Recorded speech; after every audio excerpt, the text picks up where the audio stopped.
नमस्कार दोस्तों, स्वागत है आपका फिर से एक बार हमारी चैनल पर। दोस्तों, आज हम जो वीडियो लेकर आए हैं वो है अजीत डोभाल के ऊपर। तो दोस्तों, वीडियो में आखिरी तक बने रहना और अगर अच्छा लगे तो शेयर करना ना भूलें। तो चलते हैं वीडियो टॉपिक पर। 28 जनवरी 1945 का दिन था और इस दिन उत्तराखंड के पौड़ी गढ़वाल में जहां मेजर जी.एन. डोभाल रहते थे, इनके घर में अजीत डोभाल जी का जन्म होता है। और अजीत डोभाल जी के जो फादर थे वो मेजर थे आर्मी में, और इनकी जो मदर थी वो यूपी के फॉर्मर सीएम एच.एन. बहुगुणा के चचेरी बहन थी। अब क्योंकि इनके फादर आर्मी में थे तो आगे चल के उनका ट्रांसफ़र राजस्थान में हुआ। तो अजीत डोभाल जो थे वो भी वहीं अजमेर राजस्थान के इंडियन मिलिट्री बोर्डिंग स्कूल से ही अपनी स्कूलिंग पूरी करते हैं। और फिर इसके बाद ईयर 1967 1967 में इन्होंने आगरा यूनिवर्सिटी में इकोनॉमिक्स में मास्टर डिग्री ली। और उसके अगले ही साल ईयर 1968 में यूपीएससी का पहला अटेम्प्ट दिया और पहले ही अटेम्प्ट में यूपीएससी क्रैक कर दिया। उस समय ये 22 साल के थे। अब आईपीएस में सिलेक्शन होने के बाद इनकी ट्रेनिंग वगैरह हुई और उसके बाद ये केरला के कोट्टयम डिस्ट्रिक्ट में एएएसपी बन जाते हैं। जब ये एएसपी बने केरला में तो उसके कुछ ही दिन बाद 28 दिसंबर 1971 को एक ऐसा इंसिडेंट होता है जिसकी वजह से अजीत डोभाल बहुत ही कम टाइम में फेमस हो जाते हैं। एक्चुअली हुआ क्या था कि केरला के कन्नौज डिस्ट्रिक्ट के थलासेरा में इस दिन नूरजहां एक होटल था। वहाँ पे फर्स्ट फ्लोर से एक आदमी ने जूता फेंक दिया था और इसको लेकर दो रिलीजन्स में ग्रुप में लड़ाई हो जाती है। और फिर इस एरिया की सिचुएशन इतनी ज़्यादा ख़राब हो जाती है कि दंगे स्टार्ट हो जाते हैं, लूटपाट शुरू हो जाती है। दोनों ग्रुप्स ने एक दूसरे की दुकानों को जलाना, सामान लूटना शुरू कर दिया था। तब बात इतनी बढ़ गई थी कि इस एरिया में पुलिस तक जाने से डर गई थी। अब ऐसे में उस टाइम में कांग्रेस की गवर्नमेंट थी और कांग्रेस के जो होम मिनिस्टर थे करुणाकरण, इन पे बहुत ज़्यादा प्रेशर हो गया था। तो ये एक ऐसे ऑफिसर को ढूंढ रहे थे जो इस एरिया में जाने से ना डरे, निडर हो और कैसे भी करके इन दंगों को रोक दे। तो इस टाइम पे ये जो सीनियर ऑफिसर थे उन्होंने बताया कि एक नया ऑफिसर आया है, वो बहुत ही शार्प माइंडेड है और निडर है, तो वो इस काम के लिए सही रहेगा। तो जो सीनियर थे उन्होंने अजीत डोभाल का नाम सजेस्ट किया। तो सारे सीनियर ऑफिसर की बात मानते हुए करुणाकरण जो थे इन दंगों को रोकने की जिम्मेदारी थी वो अजीत डोभाल को देते हैं। और अजीत डोभाल इंस्ट्रक्शन मिलते ही 2 जनवरी 1972 को इस एरिया में पहुंच जाते हैं। और जहां पहले ऑफिसर जो थे, जो जाने में डर रहे थे, अजीत डोभाल पूरे एरिया में घूमने लगते हैं। अजीत डोभाल पूरे एरिया में घूम घूम के छोटी से छोटी जो डिटेल्स थी उनको कलेक्ट करना स्टार्ट कर देते हैं। अजीत डोभाल ने डायरेक्ट फोर्सेस का यूज़ करने की बजाय स्ट्रेटेजी, इंटेलिजेंस गैदरिंग टेक्निक का यूज़ किया। इन्होंने सिर्फ उन्हीं एरियाज में हैवी पुलिस डेप्लॉय की जहां से सारा का सारा ये जो दंगे हो रहे थे उनको उनका ऑर्डिनेशन चला रहा था। और ये करने के बाद उन्होंने लाठी डंडों का यूज़ करे बिना इन्होंने क्या किया, इन्होंने जो दोनों ग्रुप्स के जो लीडर थे, जो लीड कर रहे थे इस पूरे दंगों को, उनको स्टार्ट करवाया। दोनों ग्रुप का आइडेंटिफिकेशन स्टार्ट करवाया और इनसे बात करने के बाद इनको मेन रीज़न समझ में आया कि लोग जो उनका सामान लूट गया उसको लेके बहुत ज़्यादा गुस्सा है। और इसके बाद अजीत डोभाल ने क्या किया, ये सारा सामान ढूंढने के बाद दोनों ग्रुप्स के जो सामान थे वो एक दूसरे को वापस करवाए। और ये जो दंगे थे जो इतने दिन से चल रहे थे इनको एक ही वीक में बिना किसी वायलेंस के ख़त्म कर दिया। Farmer director general of police Alexander Jacob ने इन दंगों पे रिपोर्ट बनाई थी। और जब ये रिपोर्ट वापस आई तो अजीत डोभाल की जो स्ट्रेटेजी थी उसकी काफ़ी तारीफ हुई और ये काफ़ी फेमस भी हुए। उस टाइम दिल्ली तक इनके बारे में बात स्टार्ट हो गई थी। उस टाइम पे कांग्रेस की सरकार थी और इंदिरा गांधी जी जो थी वो पीएम थी। तो कुछ ही महीनों में अजीत डोभाल को केरला स्टेट से निकाल के दिल्ली बुला लिया जाता है और मिड 1972 में ही इनको इंटेलिजेंस ब्यूरो यानी आईबी के डायरेक्टर ऑपरेशन विंग में ऐड कर दिया जाता है, ताकि ये पूरे इंडिया को जो ऑपरेशंस है उनमें पार्टिसिपेट कर सके। और यहीं से अजीत डोभाल जो है वो जासूसी दुनिया के अंदर एंट्री मारते हैं और उस साल अजीत डोभाल शादी भी करते हैं। और आगे चल के इनके दो बेटे होते हैं, विवेक डोभाल और शौर्य डोभाल। अभी ये जो दोनों बेटे हैं इनकी भी स्टोरी भी आएगी आगे। तो अब इधर दिल्ली के अंदर अजीत डोभाल अपने आईबी के जो ऑपरेशंस थे उनके लिए अपने आप को प्रिपेयर करना स्टार्ट करते हैं। वहीं दूसरी तरफ मिजोरम को लेके इंदिरा गांधी बहुत ज़्यादा परेशान हो गई थी। एक्चुअली हुआ क्या था कि उस समय मिजोरम जो था वो आसाम का ही पार्ट था, वो अलग स्टेट नहीं था। तो मिजोरम का जो एरिया था वहाँ पे सूखा पड़ने की वजह से लोग लाख का कंपेसेशन मांग रहे थे और ना मिलने पर एक लाल डेंगा नाम का आदमी था, उसने मिजोरम नेशनल फेमाइस एक एनएफएफ बनाया और फिर आगे चल के इसका नाम मिजो नेशनल फ्रंट एमएनएफ कर दिया। तो ये जो लाल डेंगा नाम का आदमी था, जो मिजोरम पॉपुलेशन थी वहाँ की, उनकी मुद्दों को लेकर सरकार को घेरता था और उनकी आवाज़ उठाता था। अब मिजोरम आसाम का हिस्सा था और आसाम के अंदर ये कर दिया गया था कि जिसको आसामिया लैंग्वेज आती होगी उसको ही गवर्नमेंट जॉब मिलेगी। तो इसको लेके मिजोरम नेशनल फ्रंट एमएनएफ, ये जिसको लाल डेंगा चला रहा था, ये गवर्नमेंट के खिलाफ खड़ा हो जाता है और आम जनता जो थी वो भी बहुत ज़्यादा इनके सपोर्ट में आ जाती है। और हालत तब आउट ऑफ कंट्रोल हो जाती है जब आसाम राइफल जो रेजिमेंट थी, जिसमें मिजोरम पॉपुलेशन जो थी वो मेजोरिटी में थी, उनकी 2 बटालियन को डिसमिस कर दिया जाता है। तो अब जब ये 2 बटालियन डिसमिस कर दी जाती है तो जो सोल्जर्स थे इस बटालियन के वो अपने मिजोरम एरिया में वापस आते हैं।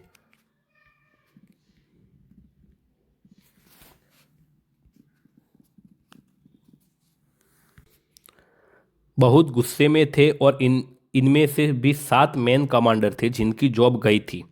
वो वापस आके लाल डेंगा जो था उसके साथ जाके मिल जाते हैं कि गवर्नमेंट जो है वो बहुत ज़्यादा नाइंसाफ़ी कर रही है और अब हम लोगों को हथियार उठाने पड़ेंगे।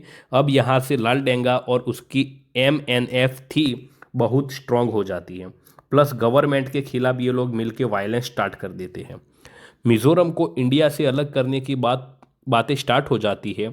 इनफैक्ट बीएसएफ जो था उसके ऊपर अटैक कर देते हैं ये लोग और इंडियन फ्लैग को हटा के अपना फ्लैग लगा देते हैं और मिजोरम को एक नया देश अनाउंस कर देते हैं। आगे बढ़ने से पहले सबसे बड़ी दिक्कत ये थी कि जो लोकल पॉपुलेशन थी उनका सपोर्ट एमएन को बहुत ज़्यादा था और ये जो 7 कमांडर थे उनको भी बहुत ज़्यादा था। अब इंडियन गवर्नमेंट के सामने सबसे बड़ा चैलेंज ये आ रहा था कि जो लोकल पॉपुलेशन थी उनका सपोर्ट एक एमएनएफ, ये जो लाल डेंगा वाला एमएनएफ था, उनको बहुत ज़्यादा था और अगर वो एक मिलिट्री एक्शन भी लेते थे तो वो बैकफायर करता था। इंडियन गवर्नमेंट को तो ये एक बहुत कॉम्प्लिकेटेड सिचुएशन बन गई थी और इस कॉम्प्लिकेटेड सिचुएशन से निपटने के लिए अजीत डोभाल को मिजोरम के अंदर भेजा जाता है।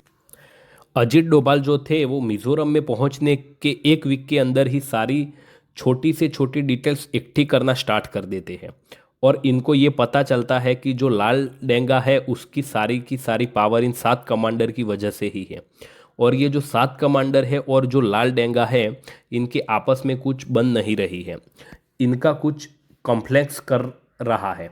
और ये जो 7 कमांडर थे उन्होंने अपना जो बेस बना रखा था वो म्यांमार की पहाड़ियों में बना रखा था। तो अब ये यहाँ से अजीत डोभाल क्या करते हैं, वो एक स्पाई एजेंट बन के इन पहाड़ियों पे पहुँच जाते हैं। अब धीरे धीरे ये जो 7 कमांडर थे इनसे बात करना स्टार्ट करते हैं, इनका ट्रस्ट जीत लेते हैं और बहुत ही कम टाइम में इनके ड्रिफिंग पार्टनर बन जाते हैं और रोज़ दारू वगैरह पीना स्टार्ट करते हैं। इनके साथ इनफैक्ट एक दिन इन 7 को अपने घर पे बुला के पोर्क खिलाते हैं, पार्टी भी दी थी अजीत डोभाल ने। और अजीत डोभाल की जो वाइफ थी उनको तक नहीं पता था कि जिनके लिए वो खाना बना रही है वो मिलिटेंट है और वो उनके घर में बैठे हुए हैं।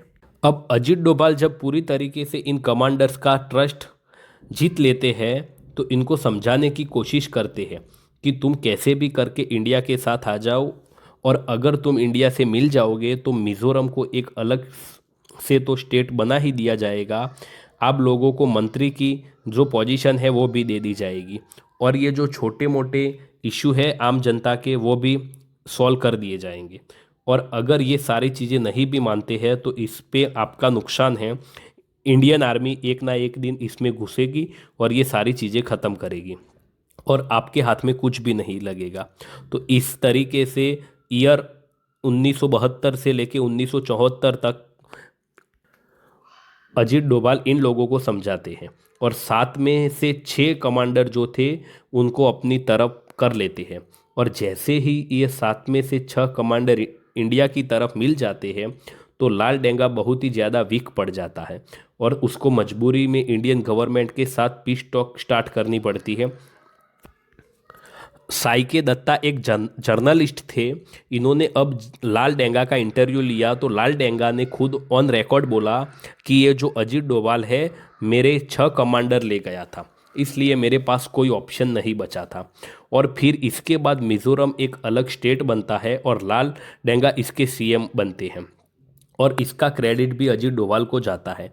अब इधर अजीत डोभाल मिजोरम में थे और सेम टाइम पे सिक्किम जो कि एक प्रिंसली स्टेट था, वहाँ का जो राजा था पल देनन गयाल, वो यूएसए के एक हनी ट्रैप में फंस जाता है।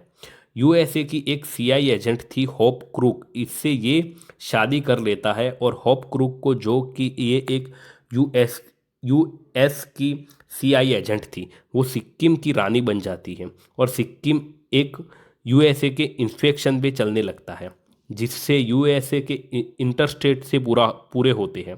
अब इससे निपटने के लिए इंदिरा गांधी आरएनए के हेड आरएन काओ से बात करती है और इनको सिक्किम भेजती है।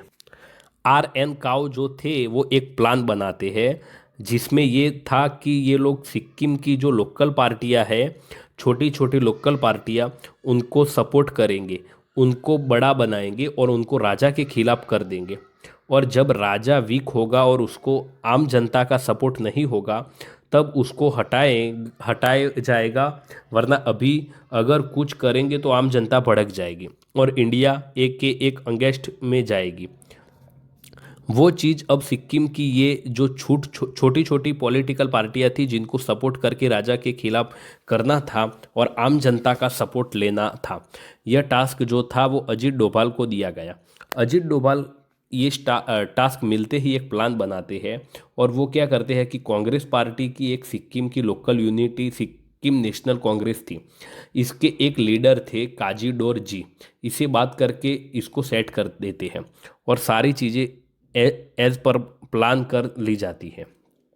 और बहुत ही कम टाइम में जो लोकल जनता थी वो सिक्किम नेशनल कांग्रेस के जो लीडर थे काजी, इसके सपोर्ट में बहुत ही कम टाइम में आ जाती है। अब काजी को अपनी पॉलिटिकल पार्टी को एसटी लेबल्स करने के लिए, बड़ा बनाने के लिए, लोगों को का सपोर्ट के लिए जो भी पैसा था, हर तरीके से जो सपोर्ट था वो अजीत डोभाल ने काजी को दिया और इन सब की मदद से काजी आम जनता को अपने साथ जोड़ने में कामयाब हो जाता है और राजा के ऊपर प्रेशर बना के सिक्किम में इलेक्शन करवा लेता है और इसके साथ साथ इलेक्शन जीत के सिक्किम का पीएम भी बन जाते हैं। पीएम इसलिए बनता है कि उस पर्टिकुलर टाइम तक सिक्किम जो था वो इंडिया से उसका मर्जर नहीं हुआ था। अब एज पर प्लान काजी सिक्किम का पीएम बनने के कुछ ही दिन बाद इंदिरा गांधी को लेटर लिखता है और मदद मांगता है कि सिक्किम के हालात बहुत ख़राब होते जा रहे हैं और राजा अपनी मनमानी करके लोगों के अधिकार छीन रहा है, उनका नुकसान कर रहा है। और फिर इधर इंदिरा गांधी मिलिट्री भेजती है और राजा और उसके पूरे पैलेस को सीज कर दिया जाता है। और राजा फिर जब सारी चीज़ें कंट्रोल में आ जाती है तो इसके बाद सिक्किम में रेफरेंडम कराया जाता है जिसमें इंडिया के सपोर्ट में 97 पर लोग वोट करते हैं और सिक्किम कॉन्स्टिट्यूशन के 36 अमेंडमेंट से 16 में 1975 को इंडिया का एक स्टेट बनाया जाता है सिक्किम, और जैसे वादा किया गया था काजडोरजी जो थे वो सीएम बनते हैं। सिक्किम के अब ये सारी सिचुएशन यूएस के हाथ से निकल जाती है और सारी चीज़ें इंडिया के कंट्रोल में आ जाती हैं। तो ये जो सीआई एजेंट थी ये राजा को तलाक देके वापस यूएस से चली जाती है। अब ये जो काम किए थे अजीत डोभाल ने मिजोरम और सिक्किम के अंदर बैक टू बैक, इसको लेके इनको प्रेसिडेंट पुलिस मेडल दिया जाता है जो कि 14 साल की सर्विस में दिया जाता है। लेकिन अजीत डोभाल ने ऐसा काम किया था कि इनके लिए एक एक्सेप्शन किया गया और 7 साल के अंदर ही ये अवार्ड इनको दिया जाता है। और इन दोनों इंसिडेंट के बाद अजीत डोभाल जो थे वो एक बहुत बड़ा नाम बन गया था और बहुत ही कम टाइम में अजीत डोभाल इंडिया की नेशनल सिक्योरिटी स्ट्रेटेजी में एक की प्लेयर बन गए थे। अब मिज़ोरम और सिक्किम में जो हुआ था इसके बाद कुछ ऐसी सिचुएशन बनती है जिसकी वजह से अजीत डोभाल को पाकिस्तान जाना पड़ता है। एक्चुअली हुआ क्या था कि इस टाइम इंडिया ने न्यूक्लियर टेस्ट किया था। अब इसको देख के पाकिस्तान जो था वो फ्रांस और चाइना की मदद से न्यूक्लियर टेस्ट के लिए अपना काम स्टार्ट करता है। लेकिन फ्रांस जो था उसको थोड़े टाइम बाद पता चल जाता है कि पाकिस्तान न्यूक्लियर टेस्ट प्लान कर रहा है, तो फ्रांस पीछे हट जाता है लेकिन चाइना पीछे नहीं हटता है।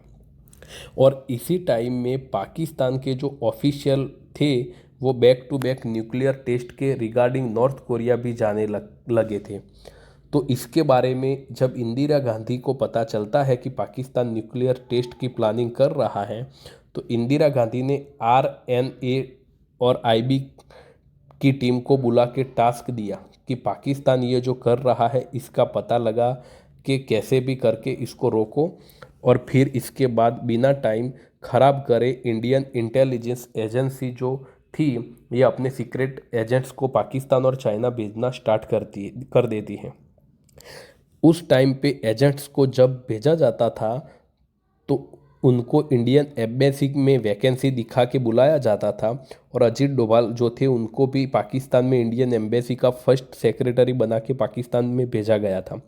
अजीत डोभाल पाकिस्तान के अंदर करीब 6 से 7 साल रहे थे, जिसमें कुछ टाइम इन्होंने स्पाई बन के भी निकाले। जैसे पाकिस्तान के कोटा की जो लेबोरेटरी में न्यूक्लियर प्रोग्राम चल रहा था तो उस एरिया में ये बेगर बन के घूमते थे। जो हमारी आरएनएस वाली वीडियो थी जिसमें हमने बार्बर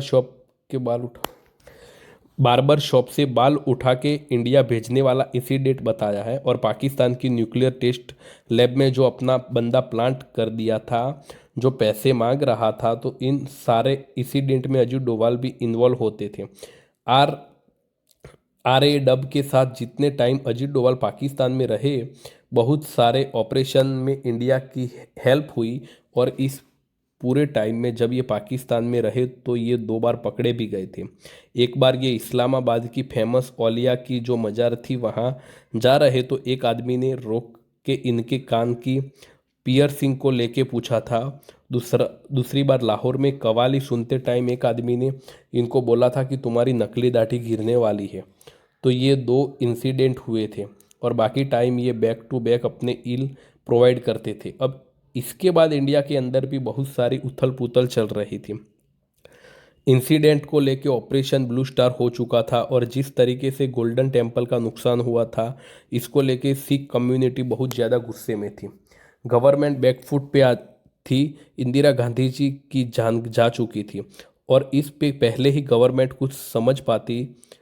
कुछ ही टाइम बाद ईयर 1988 में दोबारा सेम इंसिडेंट होता है जैसे ऑपरेशन ब्लू स्टार के टाइम हुआ था कि मिलिटेंट्स गोल्डन टेम्पल के अंदर पहुंच गए थे। ठीक वैसे ही दोबारा ईयर 1988 में Khalistani commando force Bhindranwale tiger force of Khalistani Babbar Khalsa के मिलिटेंट गोल्डन टेम्पल के रूम नंबर 14 में आके बैठ गए थे, और इस बार मिलिटेंट को पता था कि गवर्नमेंट अंदर घुस के ऑपरेशन नहीं कर सकती, क्योंकि इससे पहले जो उसने ऑपरेशन किया था उसको लेके उसको बहुत खामियां भुगतना पड़ा था। तो इस टाइम पे राजीव गांधी पीएम थे, वो दोबारा से कोई भी गलती नहीं करना चाहते थे, और इन्होंने कहा कि जो मिलिटेंट टेम्पल के अंदर घुस गए हैं उनको कैसे भी करके निकालना है। लेकिन कोई भी गोल्डन टेम्पल के अंदर नहीं जाएगा, ना कोई अटैक करेगा। तो इधर ये जो सारी चीज़ें चल रही थी, इसी टाइम पर अजित डोभाल जो थे वो पाकिस्तान में थे और वो सारे इंटेल जो पंजाब रिलेटेड थे वो बैक पंजाब में जो एजेंसी लगी हुई थी उनको भेज रहे थे। तो फिर जब ये डिसाइड होता है कि ये यहाँ पे इन लोगों को निकालना है, एक ऑपरेशन करना है, तो अजित डोभाल को वापस बुलाया जाता है और ये जो पूरा ऑपरेशन था इसको हेड केपीएस गिल और अजित डोभाल को बनाया जाता है और इस पूरे ऑपरेशन को ऑपरेशन ब्लैक थंडर नाम दिया जाता है। गोल्डन टेम्पल के चारों तरफ जो सीआरपीएफ थी उन्होंने घेर रखा था, पोजीशन ले रखी थी, लेकिन आगे करना क्या है ये किसी को पता नहीं था। तो अब अजित डोभाल क्या करते हैं, एक रिक्शे वाले का गेटअप लेके गोल्डन टेम्पल के आसपास घूमने लगते हैं। बैक टू बैक जितनी भी इंफॉर्मेशन होती है गोल्डन टेम्पल के पास जाके वो सारी लेते रहते हैं। अब इसके कुछ दिन बाद अजित डोभाल डिसाइड करते हैं कि गोल्डन टेम्पल के अंदर जाए बिना ये ऑपरेशन है जो डिफ़िकल्ट है। ऑपरेशन इसको पूरा करना बहुत मुश्किल होगा क्योंकि अंदर जाए बिना, इनकी एग्जिट लोकेशन पता करे बिना ये ऑपरेशन पूरा नहीं हो सकता। क्योंकि अब वो पाकिस्तान में पहले से ही रह चुके थे तो उनकी उर्दू बहुत अच्छी थी, वहाँ का लहजा बहुत अच्छा था। तो वो अंदर जाते ही मिलिटेंट से जाके बात करते हैं और उनसे कहते हैं कि उनको पाकिस्तान की आईएसआई ने भेजा है उनकी मदद करने के लिए। कई सारी चीज़ों में मल्टीपल बात करने के बाद वो मिलिटेंट्स को कन्विंस कर जाने के बाद वो उल्टा मिलिटेंट्स को बताते हैं कि इस पोजीशन पे ऑफिसर्स खड़े हैं और इस बार गवर्नमेंट पूरी तरीके से डरी हुई है और इस बार ये लोग कुछ नहीं कर पाएंगे। और ये सारी डिटेल जब उनको पता चल रही थी मिलिटेंट्स को तो वो बहुत खुश होते हैं कि इसी बहाने उनको गोल्डन टेम्पल के बाहर की इन्फॉर्मेशन भी मिल रही है।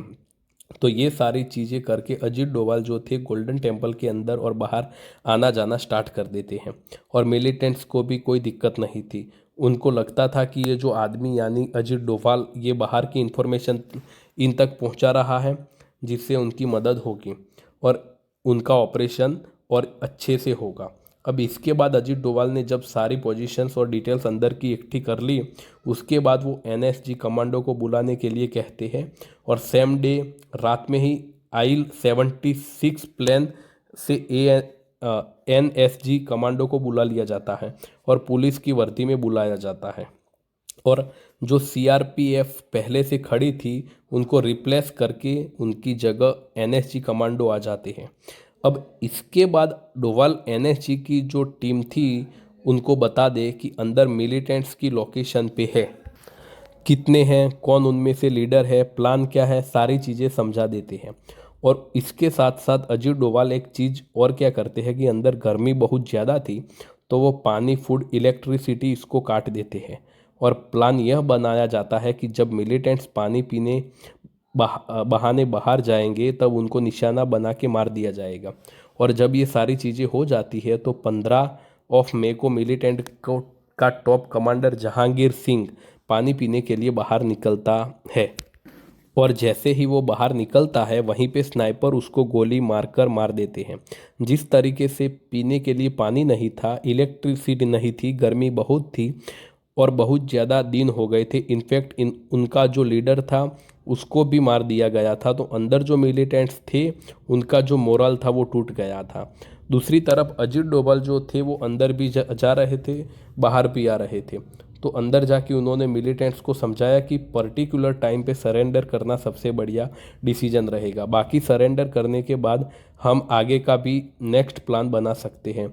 मल्टीपल डिस्कशन के बाद अजित डोभाल इन सारे मिलिटेंट्स को सरेंडर करने के लिए कन्विंस कर लेते हैं और फिर 18 मई को सारे जो मिलिटेंट्स हैं वो सरेंडर कर देते हैं। बिना हथियार के इतने लोगों को सरेंडर करवाना ये कोई आसान नहीं था और गलती से भी अगर थोड़ा सा भी शक हो जाता अंदर जब जा रहे थे तब अजित डोभाल को उनकी जाना तय थी। लेकिन इतना बड़ा रिस्क लेके पूरे ऑपरेशन को अच्छे से करने के लिए अजित डोभाल की बहुत तारीफ होती है। ये जो ऑपरेशन था इसको ख़त्म होने के बाद अजित डोभाल जो थे वो ईयर 1992 में लंदन की एम्बेसी में भेज दिया जाता है उनको, और कई सालों तक अजीत डोभाल को वहीं पे रहकर अलग अलग ऑपरेशन में हेल्प करते हैं इंडिया की। और इधर इंडिया के अंदर ईयर 1998 1998 में इंडिया में गवर्नमेंट चेंज हो जाती है और बीजेपी की गवर्नमेंट आ जाती है। और इसके एक साल बाद यानी ईयर 24 दिसंबर 1999 में इंडियन एयरलाइंस का प्लेन I-814 नेपाल एयरपोर्ट से दिल्ली एयरपोर्ट जा रहा था। करीब 170 से 180 पैसेंजर थे और जैसे ही ये प्लेन इंडियन एयर स्पेस में पहुंचता है तो एक आतंकी ग्रुप था, हरकत उल मुजाहिदीन। इसके 5 पाकिस्तानी आतंकी एरोप्लेन को हाईजैक कर लेते हैं। अब हाईजैक करने के बाद एग्जैक्टली कहाँ ले जाना था ये तो उस पर्टिकुलर टाइम पे क्लियर नहीं था, लेकिन ये जो प्लेन का पायलट था इसको पाकिस्तान की तरफ मोड़ने के लिए कहते हैं। लेकिन पायलट जो था वो कहता है कि इतना फ्यूल नहीं है। तो ये लोग थोड़ी देर तक डिस्कस करने के बाद ये डिसाइड करते हैं कि पहले से ही इस प्लेन को अमृतसर में लैंड करा के फ्यूल भरवा लिया जाएगा। उसके बाद क्योंकि पैसेंजर तो इन्हीं के पास थे तो ये बहुत कॉन्फिडेंट थे कि गवर्नमेंट कुछ कर नहीं पाएगी। एज पर प्लान ये लोग अमृतसर में ये प्लान को उतार देते हैं, लेकिन टाइम बहुत ज़्यादा लगने लगता है और इनको शक भी होता है कि इंडियन गवर्नमेंट शायद कुछ प्लान कर रही है। फिर अमृतसर से ये प्लान उड़ा के पाकिस्तान में लैंड करवाते हैं। फिर वहाँ की गवर्नमेंट जब नहीं मानती है तो दुबई में लैंड करवाते हैं। फिर वहाँ से रिफ्यू करवा के 25 दिसंबर 1999 को अफगानिस्तान के कांधल में उतार देते हैं। अब इंडिया को इसके बारे में पता चलता है तो इंडियन एम्बेसी के एक ऑफिसर जो कि इस्लामाबाद में पोस्टेड थे, AR घनश्याम, इंडियन गवर्नमेंट इनको कंधार में भेज के वहाँ की गवर्नमेंट से कोऑर्डिनेट करके इस हाईजैक की डिटेल्स पता लगाने को कहती है कि प्लेन कहाँ पे लैंड है, इनकी डिमांड क्या है, ये सारी चीज़ें पता करने को कहती है। और ये जो आतंकी थे AR घनश्याम से बोलते हैं कि इंडियन गवर्नमेंट को बोल दो कि एक टीम बना के हमारे पास भेजे जिससे हम अपने डिमांड जो है वो सारी चीज़ें डिस्कस कर सकें। तो ये AR घनश्याम जब ये सारी चीज़ें इंडियन गवर्नमेंट को बताते हैं, इंडियन गवर्नमेंट बिना टाइम गवाए 7 नेगोशिएटर मेंबर की एक टीम बना के कांधार भेज देती है। और इस टीम में जान बूझ के अजीत डोभाल को रखा जाता है। एक तो ये रीज़न था कि ईयर 1971 से लेकर 1999 के बीच में 15 से ज़्यादा हाईजैकिंग में जो नेगोशिएटर का काम था वो अजीत डोभाल ने ही किया था। दूसरा, इंडियन गवर्नमेंट को इनके ऊपर बहुत ज़्यादा भरोसा था कि इस सिचुएशन को किसी ना किसी तरीके से संभाल लेंगे। अब ये टीम कांधल पहुंचती है और अजीत डोभाल नेगोशिएशन करना स्टार्ट करते हैं। आतंकी बार बार अपनी डिमांड चेंज करते रहते हैं। पहले तो अजीत डोभाल कहते हैं कि आप एक डिमांड पे टिके रहे वरना ऐसे तो सिचुएशन ख़राब हो जाएगी।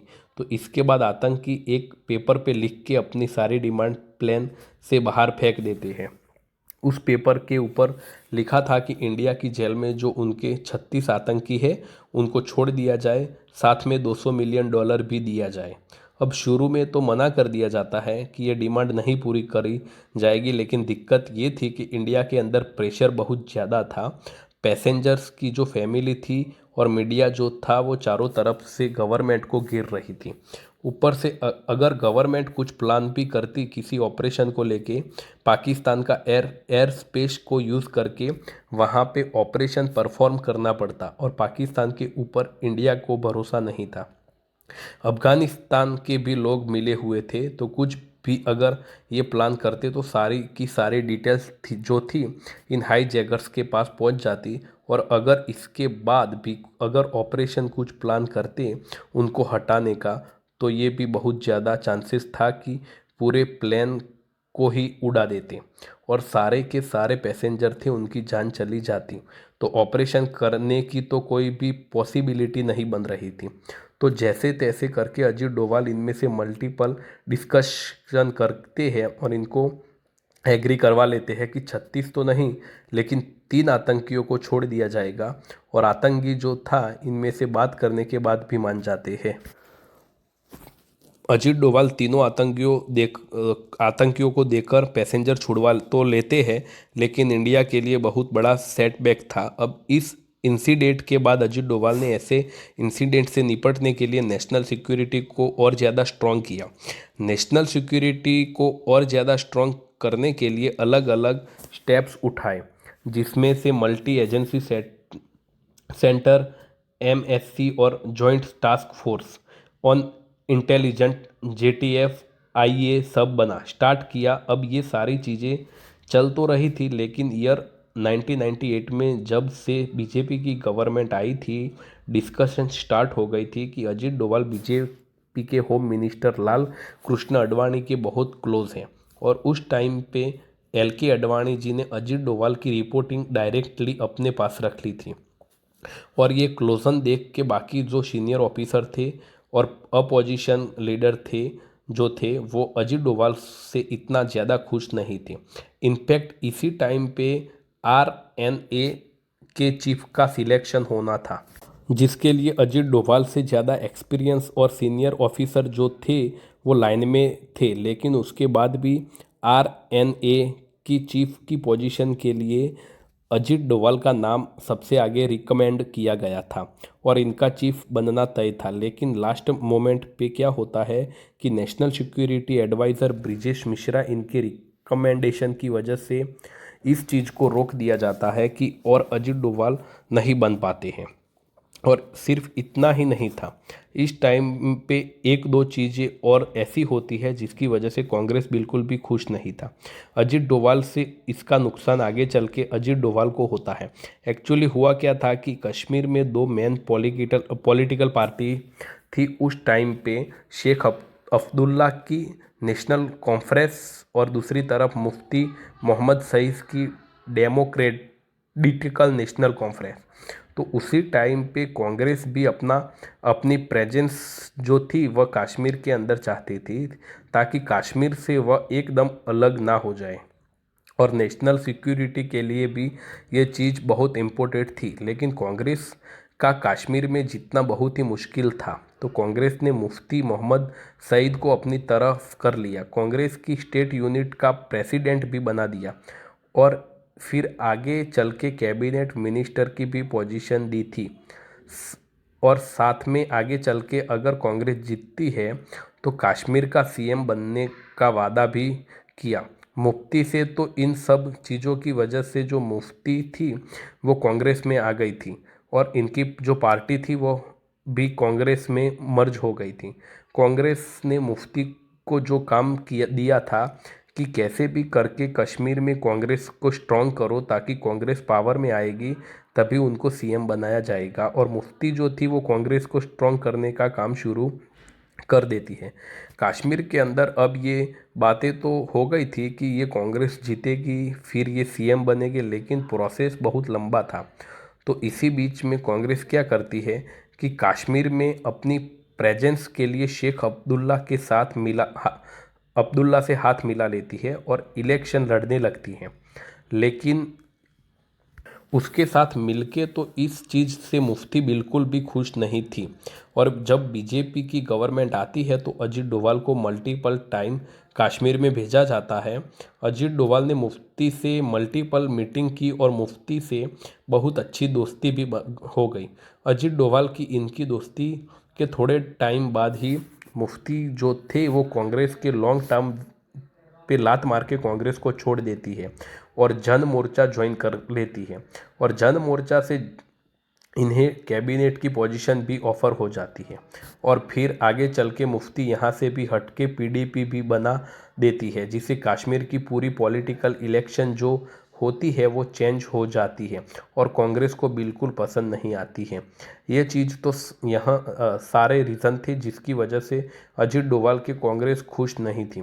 Farmer director of IB and former secretary of RAW ने अपनी बुक में भी ये चीज़ मेंशन की है कि अजीत डोभाल ही इन सब के पीछे है, और इन्होंने ही पीडीपी पार्टी बनवाई। कश्मीर के अंदर Ajit gradually defected other sides to मुफ्ती साहब ने then the story a one o stories edible creating the PDP. तो इधर कश्मीर में सारी चीज़ें चल रही थी तो दूसरी तरफ आईबी का नया डायरेक्टर बनाया जाना था, क्योंकि जो पहले था उसका टाइम ख़त्म हो रहा था और अजीत डोभाल का आईबी का नया डायरेक्टर बनना तय था, क्योंकि सीनियरिटी के हिसाब से भी देखा जाता अजीत डोभाल बनते। लेकिन होता क्या है कि 31 जुलाई 2004 को कांग्रेस की सरकार बन जाती है। अब कांग्रेस को अजीत डोभाल को आईबी का नया डायरेक्टर तो बनाना पड़ता है,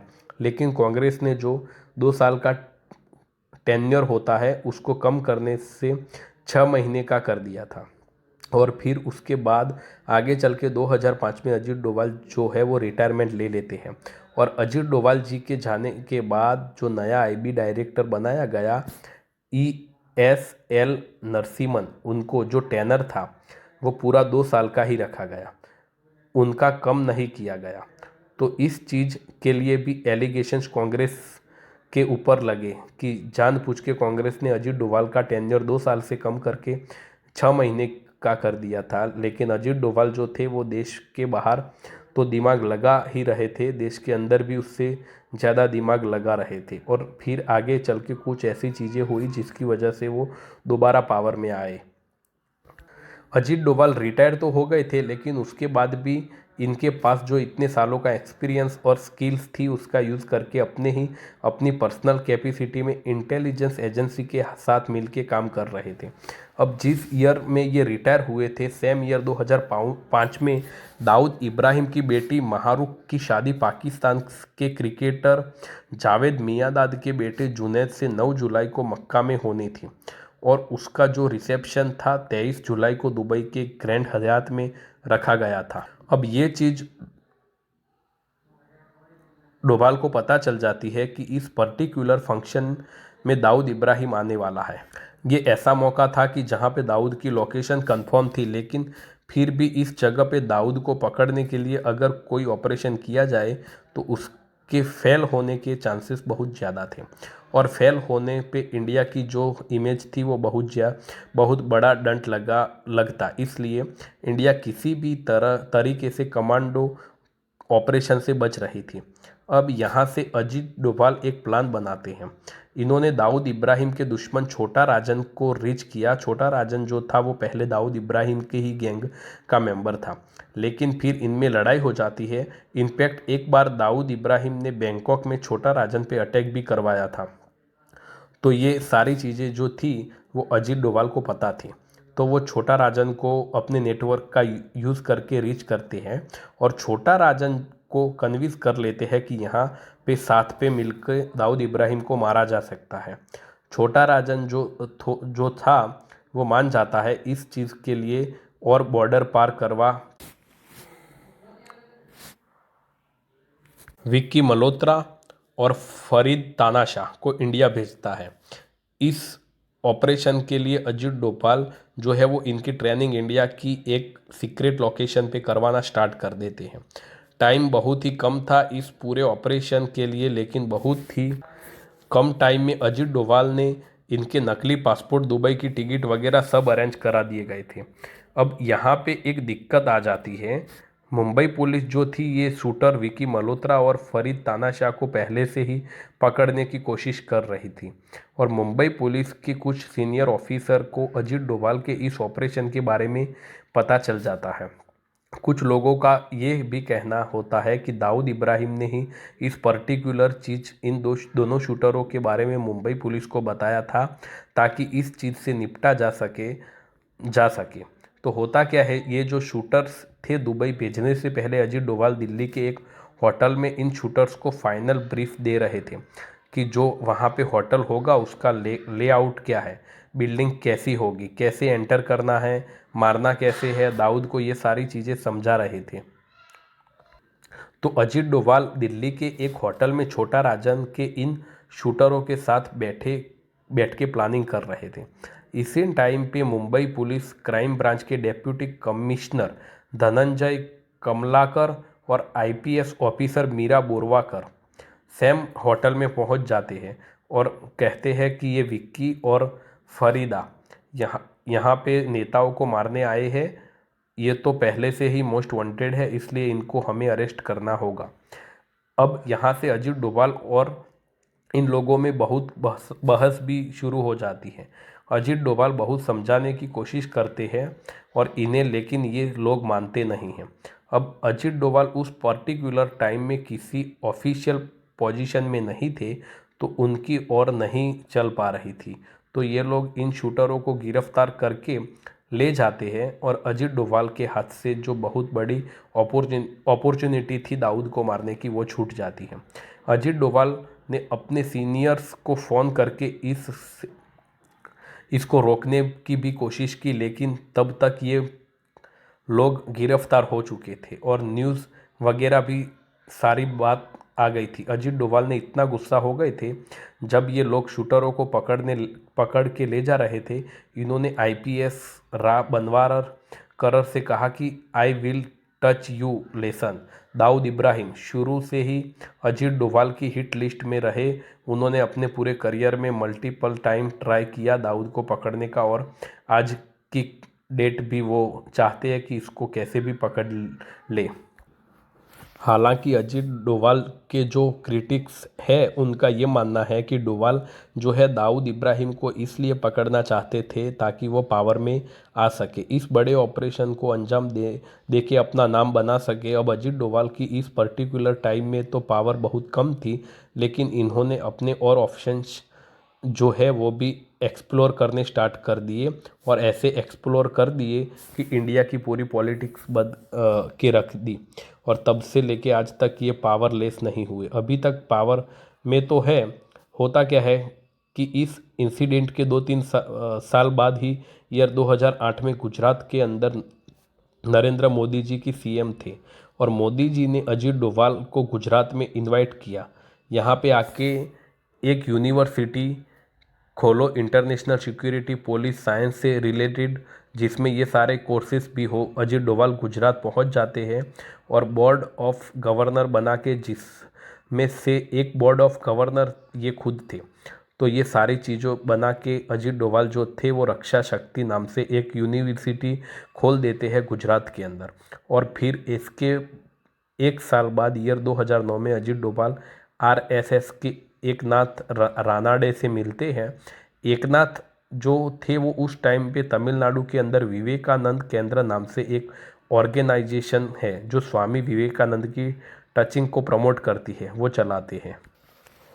अजीत डोभाल की जो लाइफ स्टोरी है वो किसी फिल्म स्टोरी से कम नहीं है। तो दोस्तों, अगर आपको ये स्टोरी अच्छी लगी है तो लाइक, शेयर और सब्सक्राइब करना ना भूलें। मिलते हैं नेक्स्ट वीडियो में। Thank you.